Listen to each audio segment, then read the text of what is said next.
संसार में सभी प्राणी सुख चाहते हैं। हर इंसान दुखों से मुक्ति पाना चाहता है और सुख को चाहना और पाना दोनों मन के भाव है। चाहता भी मन है और पाता भी मन ही है। इससे यह साबित होता है कि मन ही सुख का ताला खोल सकता है। इसीलिए मन के महत्व को समझना जरूरी है।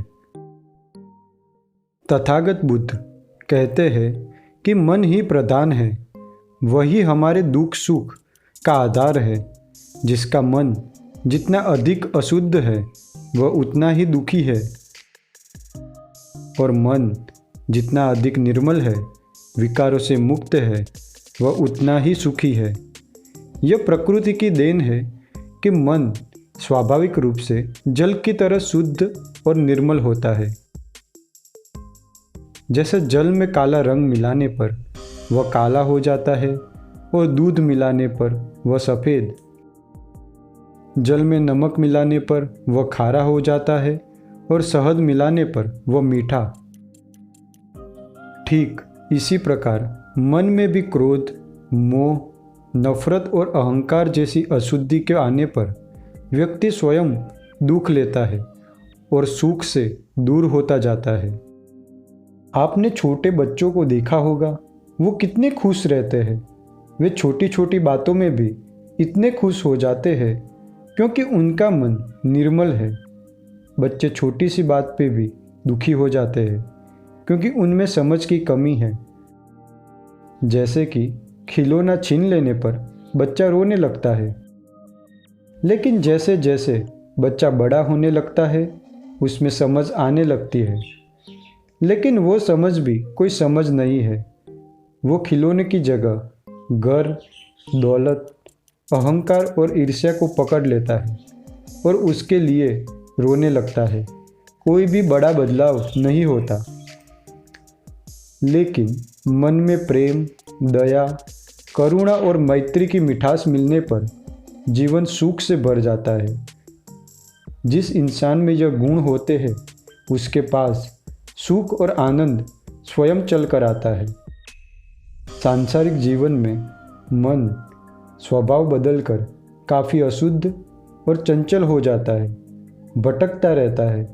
सिर्फ भौतिक सुख सुविधा को पाने के लिए मन इनकी ओर ज़्यादा केंद्रित रहता है। लेकिन गलत ढंग से प्राप्त पैसा, पद और प्रतिष्ठा को पाने के बाद भी सुख शांति मिलने की बजाय उल्टा सुख शांति चली जाती है। फिर व्यक्ति इन चीज़ों के खो जाने की भय से चिंतित रहता है। मन की तृष्णा या इच्छा पर काबू नहीं करने से वे अमर बेल की तरह दिनों दिन बढ़ती है। एक इच्छा पूरी होने पर दूसरी पैदा हो जाती है, जिनका अंत ही नहीं होता, और इंसान इसके जाल में फंसकर सुख से कोसों दूर हो जाता है। तथागत बुद्ध कहते हैं, मन की सुख शांति के लिए प्रेम, करुणा, मैत्री के सद्गुणों को अपने अंदर लाना और अवगुणों को प्रवेश करने से रोकना जरूरी है। लेकिन अब प्रश्न यह है कि अवगुणों को रोके कैसे? तो बुद्ध कहते हैं कि जिस प्रकार अच्छी तरह से ढकी हुई कुटिया में वर्षा का पानी नहीं टपकता है, उसी प्रकार ध्यान विपश्यना के अभ्यास से काबू किए हुए मन में क्रोध, नफरत, ईर्ष्या और अहंकार अवगुण प्रवेश नहीं कर पाते। इस प्रकार मनुष्य का दुखों से मुक्ति पाकर सुखी होना उसके वश में है।